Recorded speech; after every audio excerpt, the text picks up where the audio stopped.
everybody doing? Hey. All right, cool. So let's get into this. You guys are actors here.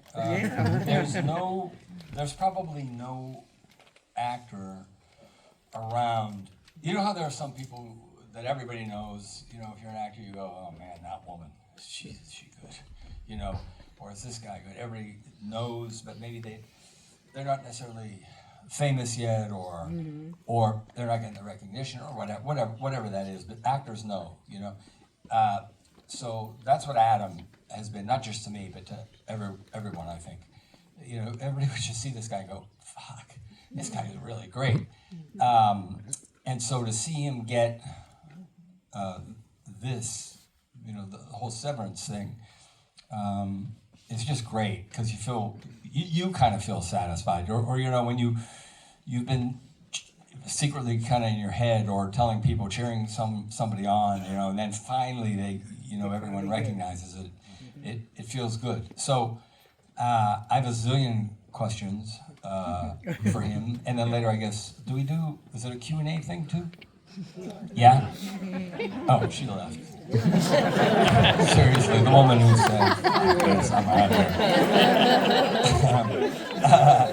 Okay, so, and then, by the way, at the end, Adam, this is so unusual and also so generous. He's giving away I'll just tell you what it is, 10 grand. 10 grand, not to everybody, which I think is unfair. He's going to hand-pick people, like, what's that based on? All right, ladies and gentlemen, come on out here. Adam Scott.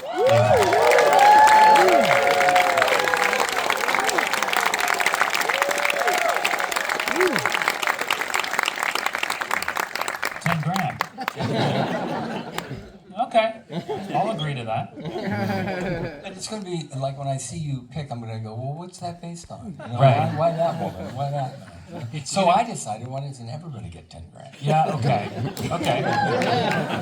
Fine. And by the way, he just came from work. How is the Michael Jackson story going? Yeah. It is going really, really well. Thank you for asking. I was walking out of the house in this, and my wife goes, "Hey, what's up, Michael Jackson?" I was like, "Oh my God, yes." But no one's gonna notice, right? Did you No one's gonna walk out as you left the house? I moonwalked out. And then she said, Yeah, there you go. all right, so how much of this you've been doing? You know, a good amount. You know, we started doing stuff like in January, right? Yeah. And then we've sort of somewhat consistently been doing it since then. But I haven't done something like this in a while, actually. Yeah. But also something like this with Michael Keaton. Yeah. All right. I mean, come on. I've never done something like this. So, full disclosure, I've never seen the show. That's fine. But I hear it's pretty good. Great. Let's talk about the things you've heard. So I'm a huge Severance fan, along with the rest of the world. And you know, actually, this is not the kind. I would say this is, generally speaking, not the kind of thing I would get hooked into. You know what I mean? There are some things you like, and I'm horrible about this because I'll see there's so much great stuff out there, and I'll watch an episode or two, and I'll go, "Oh, this is great! I'm going to watch all of these," and then I end up not doing that. This one I did. Is it just like sci-fi generally? Well, or that's what I was going to say. I was going to ask you, or actually, I was going to tell you. No, it is sci-fi, right? I mean, that's what I love about it, I think. I'm actually, generally speaking, not a sci-fi. Even as a kid, you know, a lot of my friends were way into it. My kid, Sean, is really into sci-fi. I mean, that's not the only thing, but he's a sci-fi fan. So what I love about this is I cannot put my finger on it, but I can't stop watching it. Right. Yeah. So I have a zillion questions, and if you're cool, my guess is I'll go a little over time because I don't want to keep you here because you have a family and a life. No, I want to talk Okay. to you. So, if there was, if there was one question about the whole thing that I think a lot of people would ask, it might be, wait, what? Right. You know what I mean? Right. And that's kind of a great thing. Yeah. Because I find myself doing it, I go, yeah, I'm locked, I got it. Oh, yeah. It's one of those, the things where you go, no, that's not what she said. You're talking to somebody else. It's Like we were talking backstage. Yes. Like about that one moment. Oh, yeah. Yeah. So anyway, and the other word I would think for you is, as an actor, you have to go back to whether you're thinking or not, and this is I'm underselling this, conflicted. Yeah. Constantly, right?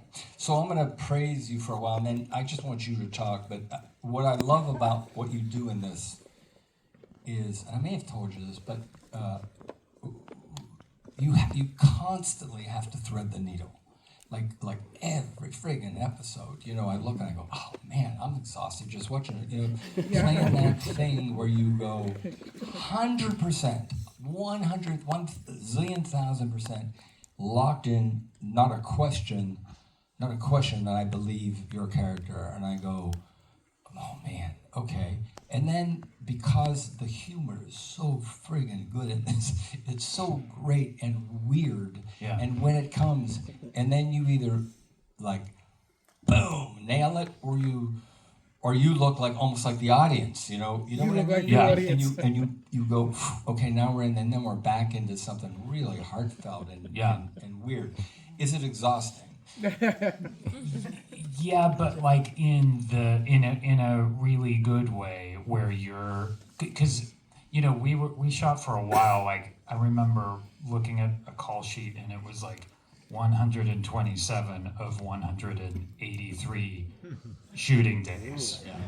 Just a long shoot, but it was always interesting and always hard and challenging, never boring, and we all loved it, and we were all kind of joining hands and jumping off the cliff together every day because it was always let me put it this way, there's no scene where you go in where you look at the sides in the morning and you're like, oh, this is fun. We just go walk into the room and tell Dylan this thing, and then I'm going to walk out. Right. This is going to be easy. Right.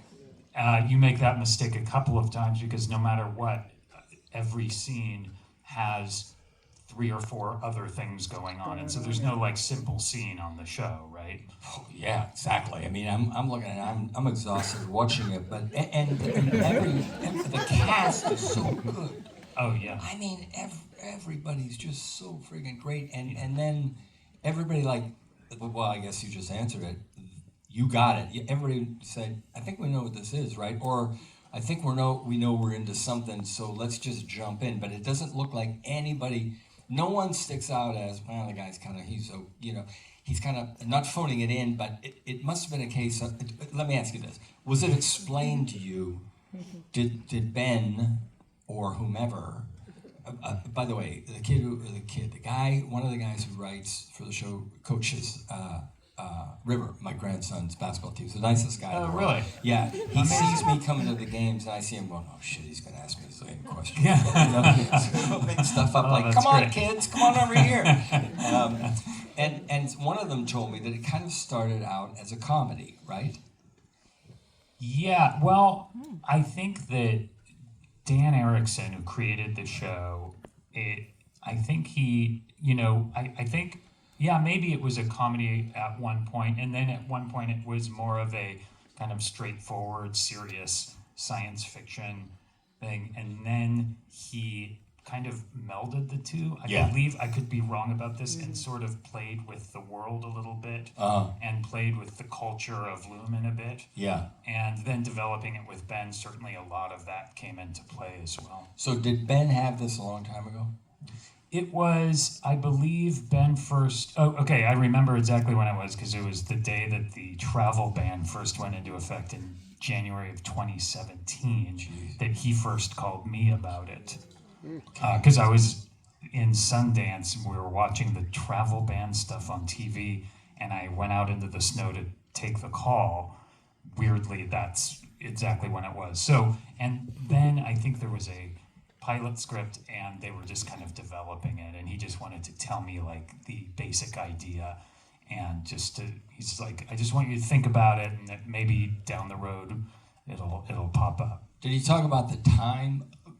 Because there is no, it's time specific, but it's not, right? You mean like the period? Yes. Yeah, I think it's a little up in the air, Right. period wise. Yeah. Right. All right, now answer this honestly. Yeah. How much at this point, in fact, at what point did you, I'm just kidding. At what point did he and everybody else in the writers just kind of go, yeah, we'll figure that out later. You know what I mean? Because you get in it, you think, wait a minute, and have to look down the road and think, Jesus, how are we gonna handle that? Yeah. Yeah. Yeah. Well, I think that one thing that is special about it is that Dan and Ben, they've thought, Dan has the whole thing mapped out to okay. the end, and From the get-go? yeah, I think he has, and I think there's this Even the fucking goats, he had that about sure. He's not buying it. So I'm locked into this. I'm watching the show. I'm really enjoying it, and I'm involved. I become this guy I never knew I was. I'm going, oh, wait a minute, how's she doing? I'm like that guy who might show up at Comic-Con who blinks too much. Still living with his mom. And I went, yeah, in the fourth dimension, Mr. Scott. Anyway, in episode 3, minute 13. Yeah. I'm turning you into one of those guys. So I'm watching it, I'm enjoying it, I feel like I'm becoming that guy, and I'm really locked in it, and then at some point, I'm gonna curse here a little bit. I don't know if it was the goats but at some point I went, oh fuck these people. I was out. I was so out. I was done. I said, no, get out of here. Now they're jerking me around. This is like indulgent bullshit. I'm not gonna think. I'll watch it. I'll go like this and go, yeah. I'll watch that. By the end of the next episode, I'm going like this. Wait a minute. What do you think she means? So there's that about the show. Now let me ask you this: the credits. Yeah. Holy moly! Is it true that Ben saw something online or something? On Instagram. On Instagram. Yeah. Wow, they're so fantastic. Amazing. And all I did nothing, obviously. It's animated, but they took photos of all of us. Right. Like those things where you go stand in a volume and they... And you're in a red onesie in one. That's right. Yeah. That's right. I had one of those, by the way. Did you when you were... I just dumped it. I just got rid of it. It was sitting in my drawer for years. Why would you get rid of a red onesie? I know. When I threw it away, I thought, oh man, should I have done that? I would love to see you in a red onesie. But did you actually have to wear one when you... No, unfortunately, I didn't get to wear a red onesie. It also, that was one of the ones that has like the flap in the back. Right. It's incredible. Right. But those graphics are extraordinary. It's extraordinary, and the inventiveness of it, and the little Easter eggs in the opening credits are really amazing. Yeah. So, tell me, if I'm too much fawning here. You're one of those guys, as I was telling everybody, one of those people. You have to be a guy who people have always gone, hey, I'm Adam Scott. How great is that guy? And everybody kind of knew it. Anybody who knew anything, and so to see you get this is so satisfying. It's like, okay, at least I didn't drive the run-in. At least somebody I did.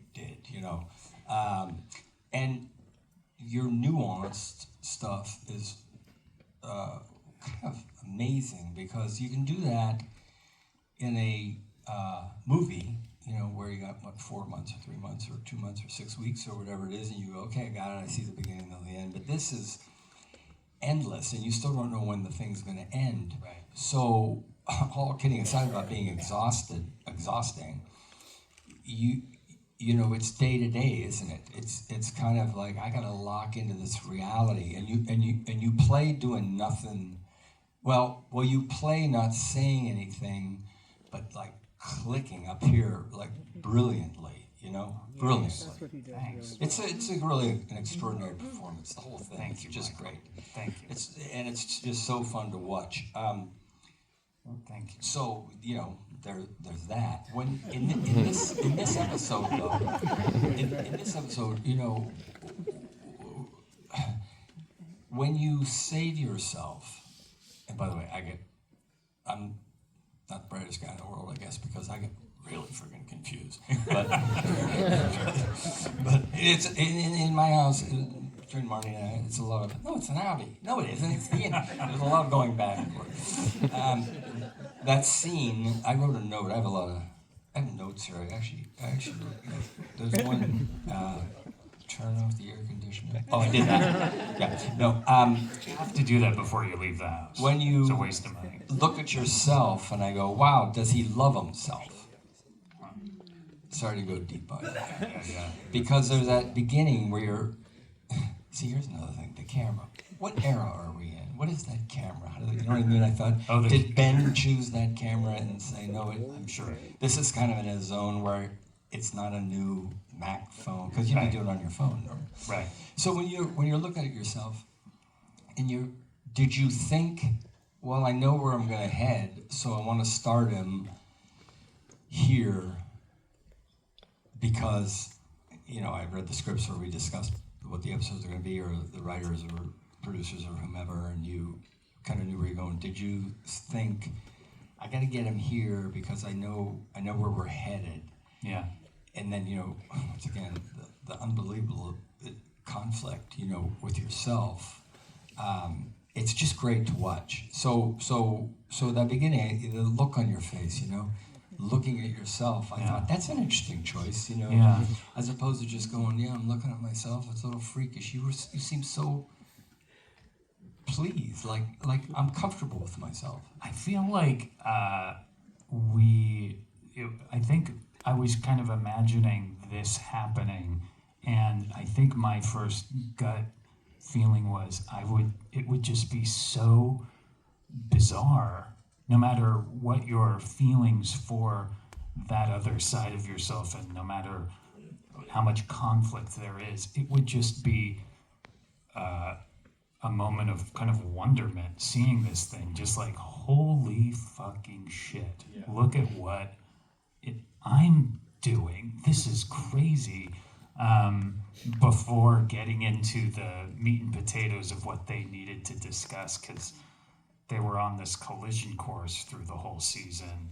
I mean, the season started and they were on the same page.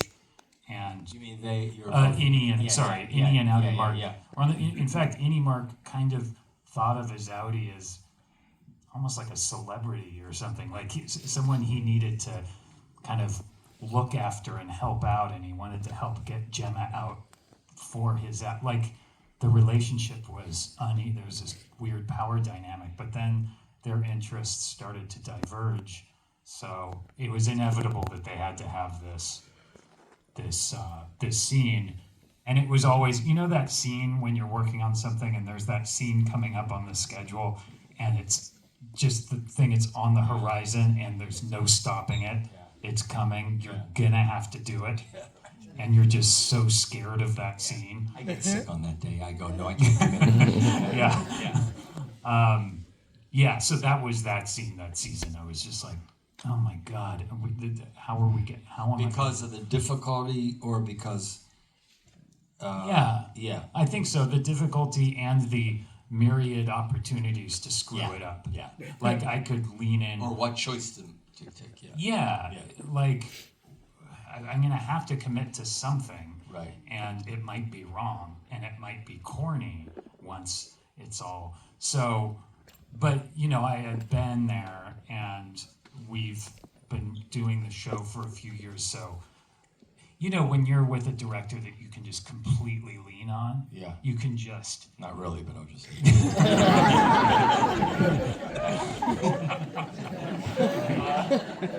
Imagine there's a director. No, that's not true. I've had several. I don't.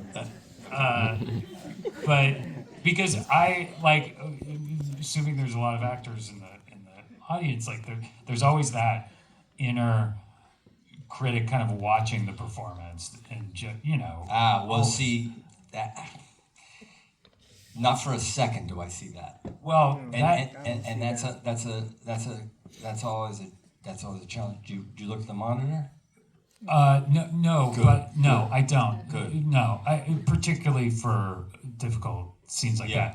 that. Particularly because I have all this trust in Ben. Yeah. And so I can get rid of that inner critic or director or whatever you want to call it, and just try it as many different ways as we can. So he and Jeff, the editor, had the options, and just so I could hedge my bets and make sure if I do one thing and it felt like it could be corny, let's try this other thing. And so having someone you can just let them worry about whether it's right or wrong, and you can just jump in. That's a real.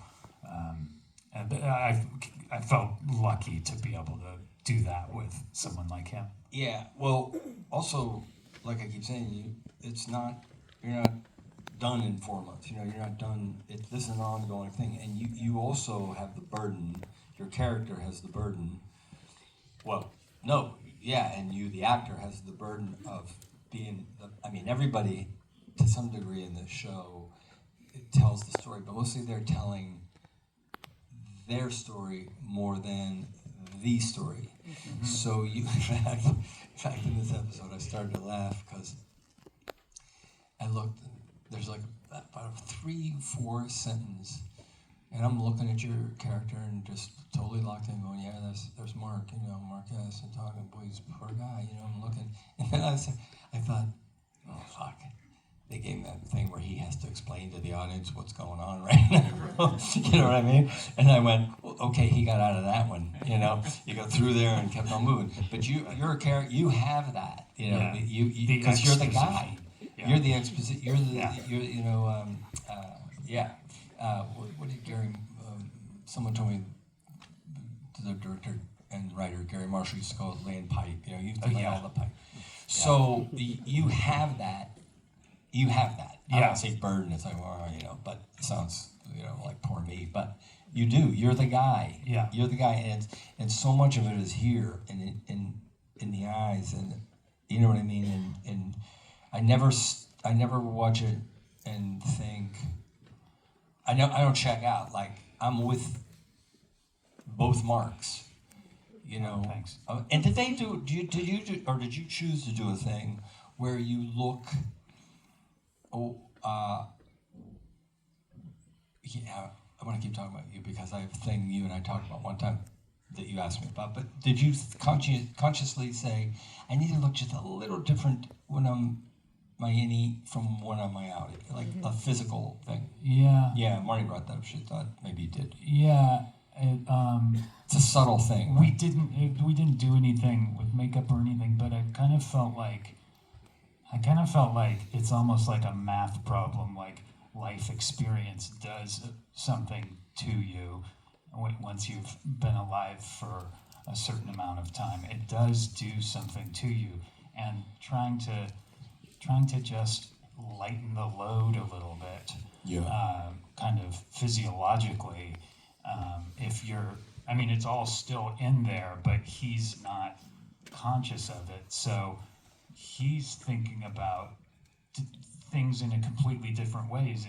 Almost he's in adolescence, essentially. He's like in this rebellious teen place where he's just starting to get the handles that he can grab onto in order to rebel with the authority figures in his life. And his outie is authority figure number one.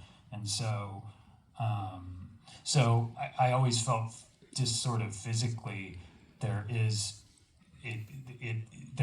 a a difference and a just a lightness to the innie, because he just isn't aware of as much and just has less blood under the bridge and more room inside of himself emotionally and intellectually. Yeah, but by the time you're in this episode, that's not.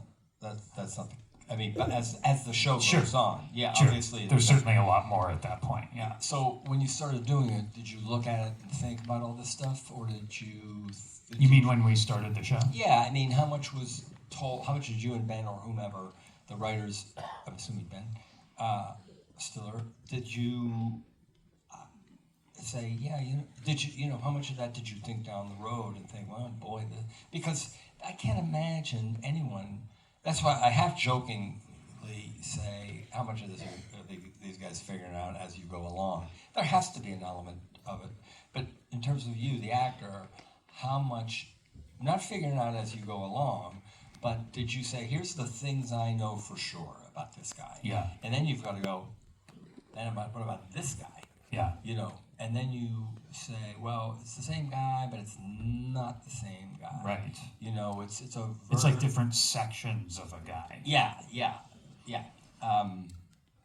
So did you at the beginning did you kind of map it out and plan the basics? Yeah, I didn't know really where to start, and so I was just trying a bunch of different stuff. And actually, one of the things I tried was because I read an interview with you about multiplicity.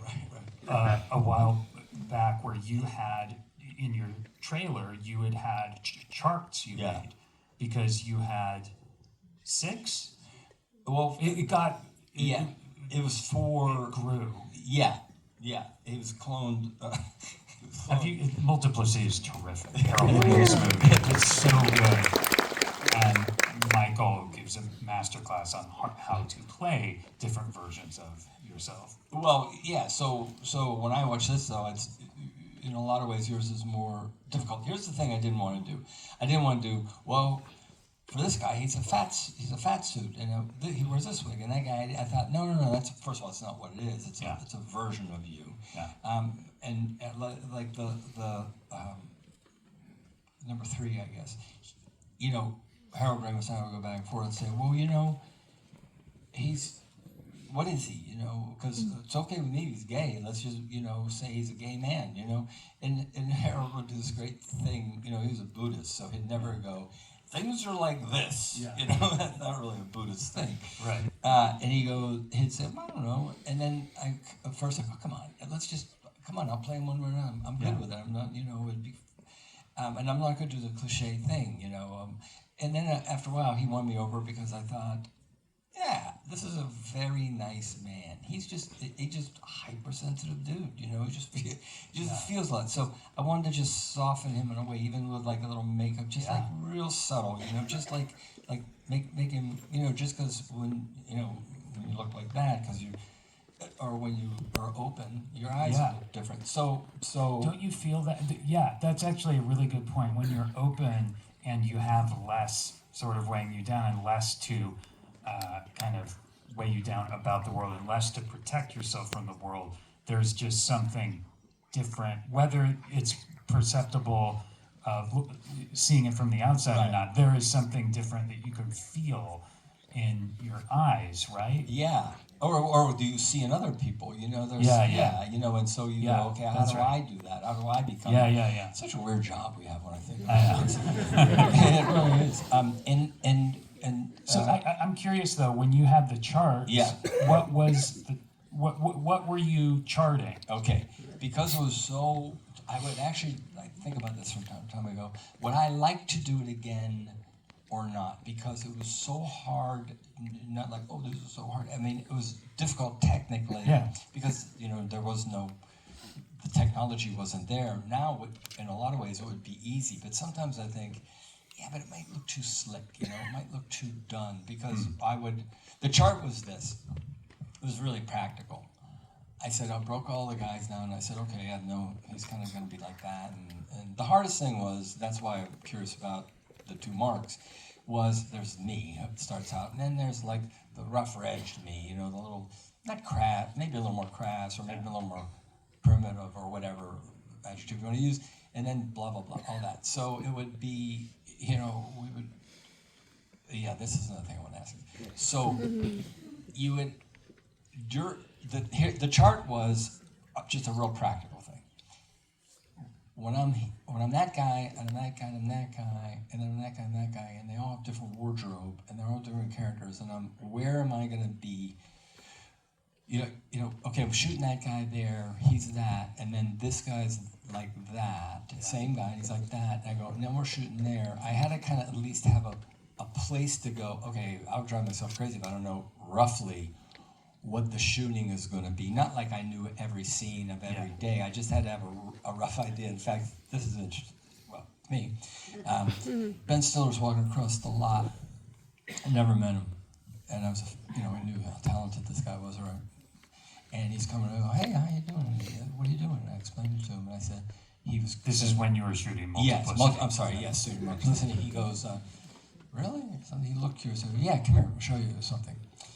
Because he asked, and I come in and I go, yeah, I got the only way I know how to do it, blah, blah, blah, and I show him the chart on my phone. He goes like this. He walks in, he looks like this.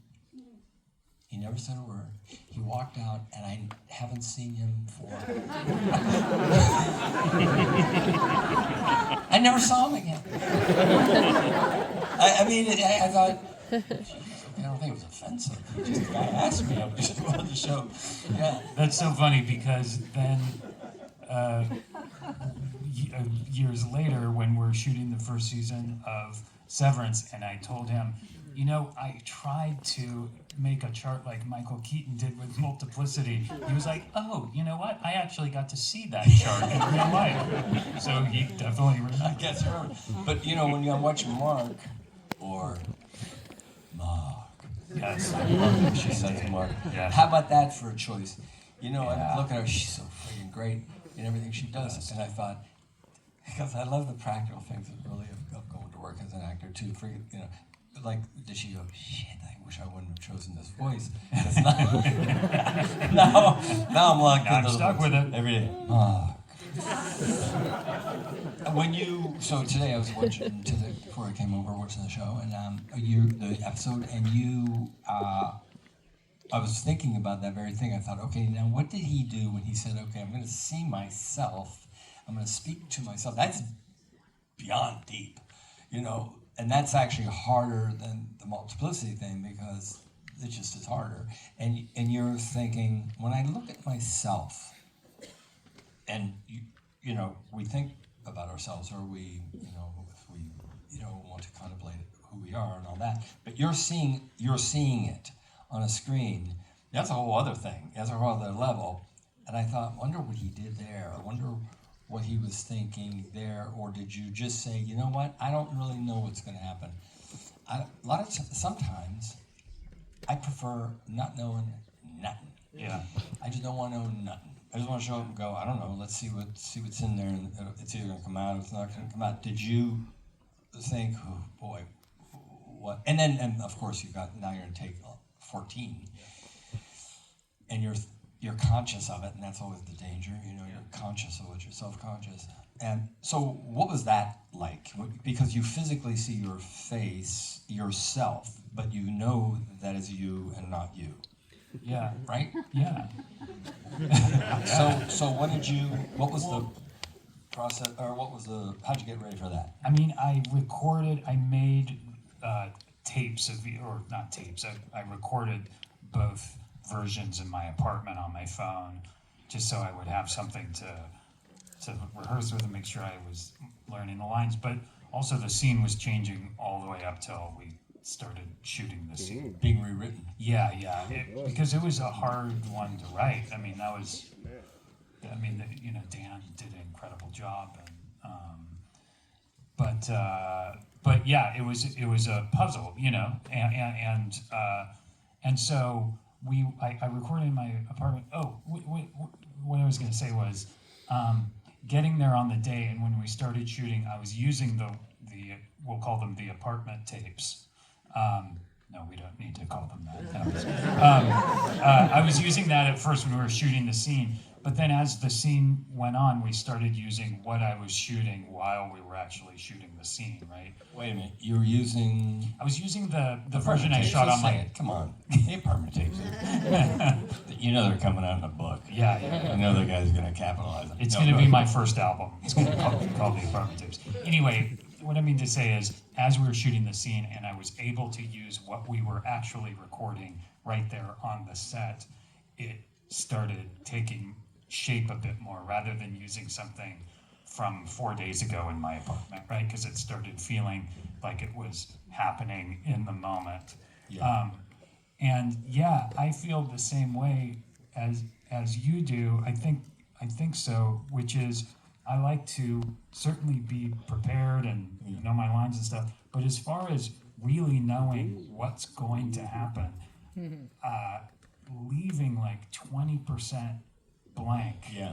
just so you have room to maneuver, because we've all been in that situation where you go prepared all the way up to the last beat or whatever, and it never works out. So but what I'm always playing with and always trying to figure out is just how much of that blank space is the right amount. Yeah. I guess it depends on the scene. Yeah, and it's, I think you feel it, because I watched this episode again today, and there's a lot of gaps, but I don't mind them, unless they're really indulgent, like, you go over the window and stare, Yeah. There's a lot of you trust time, which is cool, it's ballsy, you trust, I don't have to say anything here for a minute, because the character has to, poor friggin' guy. You constantly, you wake up, and I'm guessing the one Mark wakes up in the morning going, see, this is the weird thing about it. Does the one Mark get up in the morning and start going, fuck, I don't know if I'm going to get through this thing, or do you go, how's that work? Well, I think with that scene in particular, it starts out them kind of getting a kick out of seeing each other and sort of catching up and being like, this is weird, what's your deal, what's your deal? And then the outie starts pushing a little bit, right, and leans in a little too far and is a little too condescending, and overplays his hand a little bit. And so I think it was a matter of finding the ramp up to that without it being too obvious and without any of that feeling like we're skipping a beat or anything like that. But sorry, when he wakes up in the morning, like, what do you mean? The house was so depressing, Yeah. and because he's not aware, right, until he gets there. So his consciousness is one thing, not necessarily a happy person, and not a miserable person. That's kind of the point, isn't it? Kind of gray, putty, kind of nothing. And then the whole other thing. So what I mean is, when he wakes in the morning, he doesn't know, right, that well, when I do this, I enter this other thing. Fuck, I'm tired of this. There's no consciousness of that. Yeah. But it's set up. Also, what your morning. Yeah. And that gives you, for an actor, you go, well, I got that. Yeah. As long as you have like the one thing. Sure. I was playing a journalist. I played a journalist a couple of times, and I like journalism. And a friend of mine was a journalist, and I was talking to him about it. And the one thing he said, I said, I may not have even asked him, but he said something, and I said, okay, that's it. He said, you're a rat or a mouse, and where's the cheese? Just like, how do I get my cheese today? How do I get my, so I said, okay, I'll always fall back to that. Like, if I don't know, I go, okay, what am I after? What am I after? What am I after? So you had the morning MOURNING thing, right? Yeah. That you go, okay, I'm coming from that, and then I'll build off that. Yeah, and for him, it was just, all it was how do I get away from the morning? Yeah. Because it's not going to go away. She's not going to come back, and it's not going to go away. So I just have to get away from it. he was not interested in growing or discovering. He was just interested in putting it on autopilot and bailing out for 8 to 10 Which is hours a deep day. depression. Just go. Yeah. I can't. And drinking. Yeah. Yeah. Yeah. Well, and it's emotional. The whole show is really emotional. The mix is really extraordinary, you know. And I'm not sure how many people. Well, there are not too many actors who can pull that off, you know. But in fairness, you know, Ben, I've never worked with him, but I've watched what he did since he had his television show. I thought that was really creative. Yeah. Or the writers, or the whole everyone involved. It's, and you can't say this about many things. It's original and unique. And just when just when you're kind of locked in, somebody says something so oddly funny, like really funny. So also, I promised you I'd go over because I'm really curious, but I'm really cut this guy loose. But let me ask a little more. When it's not like he's a funny guy who. You were always an actor. You just were an actor, not I'm a funny actor who then just got more dramatic roles. Am I right about this?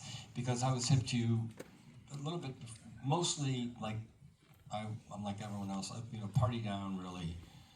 I went, who are these people? Man, are these fucking people? You know what I mean? And is this funny? Like everyone, you've heard that a zillion times. But you were not. I'm asking. You weren't thinking, man, I love comedy. I just want to do as much comedy as I can. And then as you grow up, you kind of go, well, there's some other things I'd like to do. Where did that all come from? Or did you want to say, I just want to do comedies? Or did you say, no, I'm an actor. I don't know, just take the gig that comes up? Well, the comedy was something that came in just sort of as a fluke. I couldn't get comedic roles, or you have to. There's a certain way of, being considered for comedic things, and I just never was able to do it. So just as a fluke, I got the role in Step Brothers because somebody had the role and they dropped out, and so they had to cast it quickly. So I just went in and got lucky in an audition and got that part, and then that sort of kicked into Party Down, and then that was before Party Down? Yeah, it was before Party Down. Yeah. But also, I will say this, and I'm not. How much fun, Lily, is it to be on? I know the answer because I did it. To be on set in a Will Ferrell movie. Yeah, Adam McKay.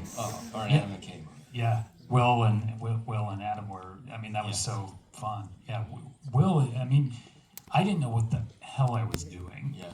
And Will was, and John C. Reilly were so generous and patient, lovely guys. The other guys must have been super fun too. You wake up. Somebody said, "What's that like?" You get up in the morning. Yeah. You start getting excited. You go to work. You get on set. You start laughing. Yeah. Then it's 6:30 in the evening. You go home. You have something to eat. You go to sleep. You wake up, and you just start laughing again the whole day. Yeah, it's so fun and so funny, and kind of frightening too because it's loose. It's too loose sometimes. That's why I couldn't. It took me a while to figure it out. Like by the end of the shoot, I was like, okay, I think I can make my way through it, because you shoot one, maybe two scripted takes, and then you're just improvising all day. Yeah, which is kind of great. It's great. Yeah. But I will say, as far as the comedy drama thing, I'm not just saying this. When Parks and Rec ended and I wanted to find something a little more dramatic or serious or whatever, I remembered that, when I saw you, and I've told you this before, that I watch Clean and Sober at least once a year, and I do, and I just watched it again this past weekend. And it's one of my favorite performances ever. Good one. Yes. Yeah. It means so much to me, that performance. Oh, thanks. And part of the reason it does is because you were my guy with Night Shift and Mr. Mom and Johnny Dangerously and all these great movies. And then eventually you took this turn, and seeing you not just take the turn, but really he's putting himself in embarrassing Like, I talked to you about the moment at the beginning of the movie where you're asking Brian Ben for one more beer, and there's no shame.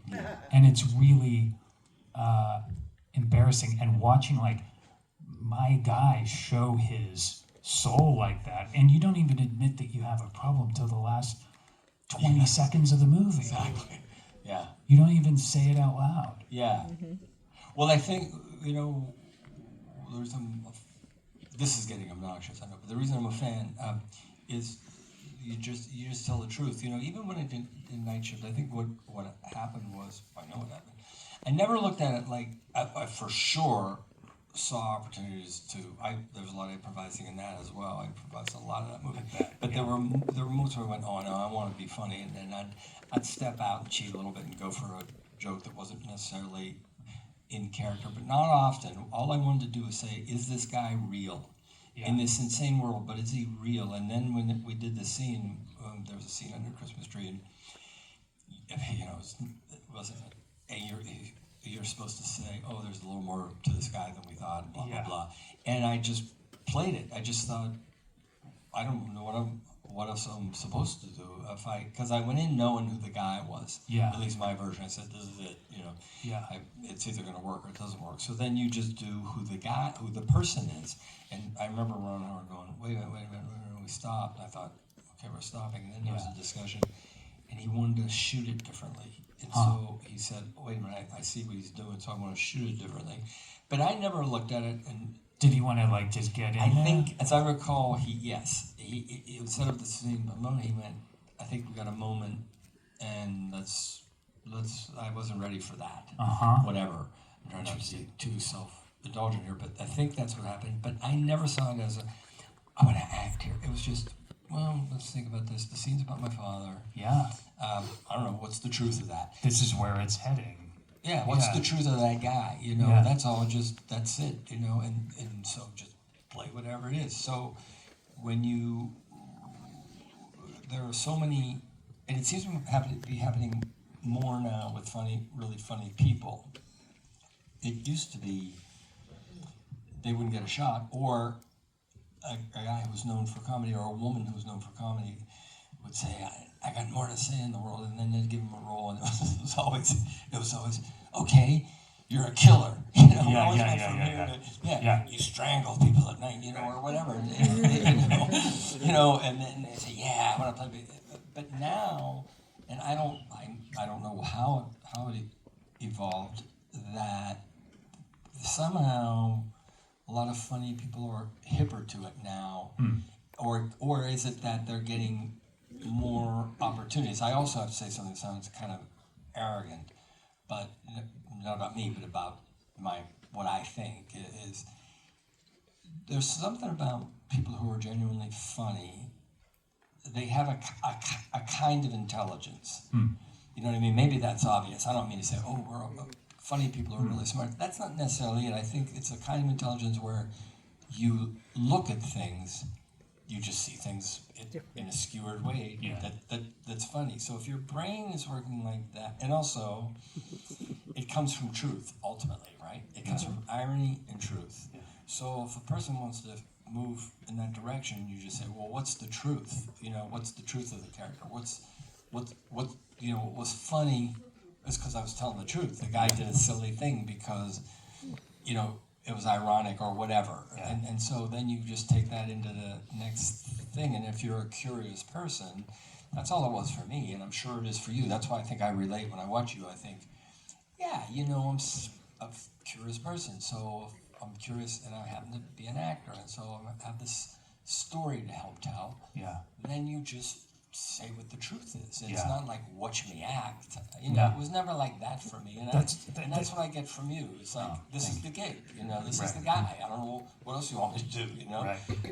It's so funny you say that though, because I think it's true. Like Night Shift is such a good example of you just coming in like a fireball. Just that guy was telling the truth, and that's why everybody was like, whoa. And that guy was.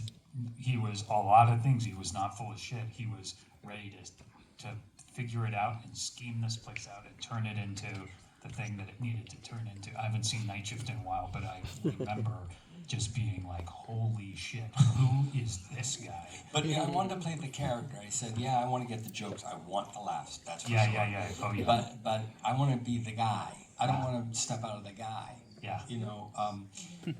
So now, because this is not an outrageous character that you're playing, and there's so much attention on the show, and therefore you, and especially you, I think. What do you think? Or you even want to talk about this? Maybe you don't want to think about it, because then we just also did a movie that unfortunately we don't have a scene together, but it's a really good movie, good director, great cast, and there's that for you, and then there's a bunch of stuff you probably want to do, but now everybody says, oh yeah, some guy in Milwaukee now knows who Adam Scott is, that maybe didn't 2 years ago or whatever. So now you got to figure out, okay, what do I do with that? Oh, interesting. Yeah. Or what's my next gig? And by the way, maybe it's as simple as, I don't know, man, just give me a job and I want to enjoy it and I just want to be good in it. I don't know. I think that getting this job, when I read the first episode, I was like, I don't think there's any way I'm going to get this. Like, no way. Really? Yeah, like, it's so good. Yeah. And that's not, I don't get that. So, but I felt like if I'm going to try to get this, the frame of mind I have to put myself in to even be able to front that I deserve it or whatever, to convince someone that I should get it, is I need to think for myself that I've spent 30 years earning Fuck yeah. the spot to just even be eligible for something like that. So that's sort of how I felt about it, and that's how I feel about it. And I love it. I love this job. I love making the show. And so right now I'm just sort of enjoying, the cast. I get to play with I mean, it's the best cast, and they're the coolest people, and they're so good. They're so good. Tremel and Britton and It's Zach. unbelievable. Everybody. I mean, unbelievable. Jen and Michael and that great relationship between Johnny Tortoro and the way they played was just it's beautiful. just perfect. I know.